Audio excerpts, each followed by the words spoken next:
बहुत बहुत आभार।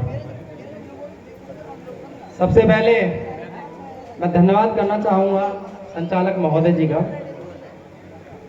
सचिन भाई हैं, हमारे बड़े भाई हैं, और उनसे भी पहले मैं सभी का धन्यवाद करना चाहूँगा। जो कहते हैं ना, जब जागरण होता है तो बाद में जो तारा रानी की कथा होती है तो बाद में वो महिलाएं बचती हैं जिनको वाकई लगन होती है। तो ये जो महिलाएं बैठी है ना बहनें, मेरी माताएं, ये वो असली क्रीम है जो तथागत गौतम बुद्ध और डॉक्टर भीमराव अंबेडकर साहब को समर्पित हैं। एक बार जोरदार तालियां बजाएं अपने लिए। सचिन भाई ने कहा कि मैं बहुत अच्छा वक्ता हूं, मेरे लिए पूरी रात भी कम है, ये बात सत्य है। लेकिन हमारे बड़ों ने कहा कि अगर जिस घर की महिला अंबेडकरवादी हो जाए तो समझो उसका पूरा परिवार अंबेडकरवादी हो जाता है। तो मेरे जो संदेश रहा करते हैं, मेरी जो परिभाषा रहा करती है, वो खासकर महिलाओं के लिए रहा करती है। जब यहाँ पर जो प्रोग्राम मूर्ति लगाने का जो हुआ था, उस समय भी मैंने यहाँ पर हमारे जयप्रकाश भाई थे, तो मैंने इनके लिए भी, महिलाओं के लिए बहुत अच्छी बातें कही थी।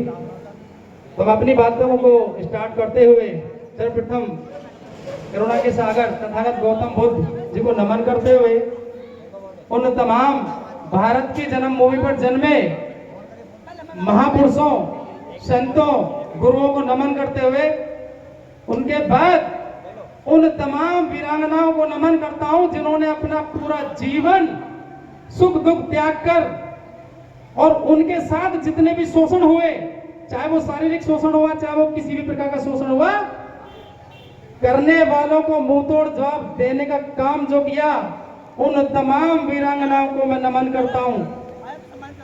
महापुरुषों में महापुरुष, बहुजन मिशन मूवमेंट को चलाने वाले मान्यवर काशीराम साहब जी को मैं नमन करता हूं।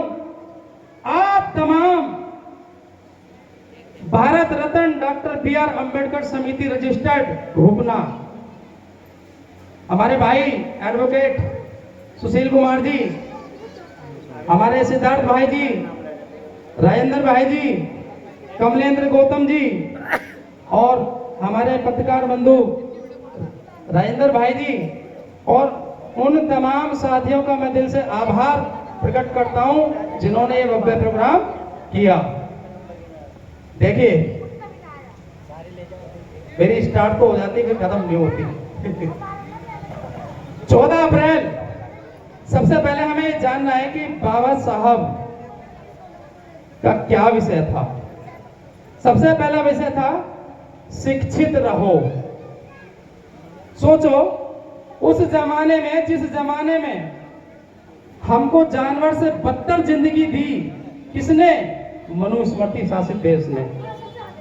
उस समय बाबा साहब को पढ़ने का तो छोड़ो, स्कूल में बैठने तक का अधिकार नहीं था।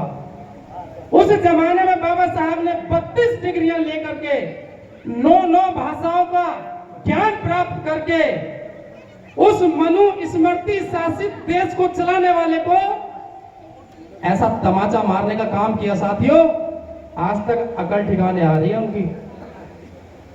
सोचो, अगर बाबा साहब आज होते तो कैसा देश होता। बाबा साहब की एक स्थापित प्रतिमा से इतना खौफ, तो सोचो बाबा साहब किन किन मुसीबतों में पढ़े लिखे थे। वो अपने लिए नहीं, वो हमारे लिए पढ़े थे, आप सबके लिए पढ़े थे, मेरे लिए भी पढ़े थे और आपके लिए भी पढ़े थे। तो हमको ये जानना होगा। पहले कहा था कि शिक्षित रहो, तो हमारे लोगों के पास जो व्यवस्था नहीं थी पढ़ने की, पैसे नहीं थे, तो बाहर से जो लोग आए थे उन्होंने हम लोगों को एक पाठ पढ़ाया। ना तो वो किताबों से पढ़ाया और ना ही वो किसी कलम से पढ़ाया। उन्होंने क्या पढ़ाया? जहां देखा कि हमारी भारी संख्या एकजुट है, तो पता वहां क्या किया? उन्होंने भंडारे लगाने चालू कर दिए। हमारी भीड़ को भंडारा खिला करके तोड़ने का काम किया। साथियों, हम मजबूर हो गए। जो हमारे महापुरुष थे उन्होंने सोचा कि यार हमारा समाज तो इस टाइम ये तोड़ रहे हैं। तोड़ने के साथ साथ जब महापुरुषों ने जब बहुजन मिशन मूवमेंट चलाने का काम कर रहे थे तो उन्होंने एक दिमाग में बात सोची, क्या, जिसका उदाहरण स्वयं आपके सामने है। ये आज नाचने गाने की जो जरूरत पड़ी वो पता क्यों पड़ी? क्योंकि हमारे लोग हैं ना भावनाओं में खो जाते हैं। कैसी भावनाओं में?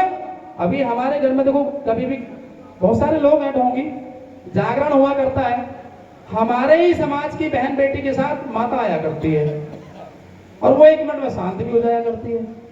तो ये जो भावना है ना, वो माता क्यों आती है? वो भावनाओं में बहाने के लिए। तो आज ये प्रस्तुति हमें इसलिए दिखानी पड़ती है ताकि जो हमारे समाज के लोग हैं वो जाग जाए। क्योंकि शिक्षा हर किसी की बस की बात नहीं है, क्योंकि वह पढ़ना पड़ता है, वह ध्यान लगाना पड़ता है और हमारे लोग ध्यान लगाते नहीं। तो सबसे पहले जो बाबा साहब ने कहा कि शिक्षित रहो, उसके साथ साथ एक चीज और करिए। शिक्षा लेने के लिए किस चीज की जरूरत पड़ती है साहब? मैं अपनी बहनों से पूछना चाहता हूं, पैसे की। और पैसा कैसे आएगा? संघर्ष करने से। तो बाबा साहब ने दूसरा जो मूल मंत्र रखा वो रखा कि संघर्ष करो। अब संघर्ष कैसे करना है? हम किसी फैक्ट्री मिल के तो मालिक है नहीं, तो हमें मेहनत मजदूरी करनी है। तो उसको संघर्ष करके जो धन इकट्ठा होगा वो शिक्षा में काम आएगा। तो तीसरा मूल मंत्र मैं बता देता हूं साथियों, संगठित रहो।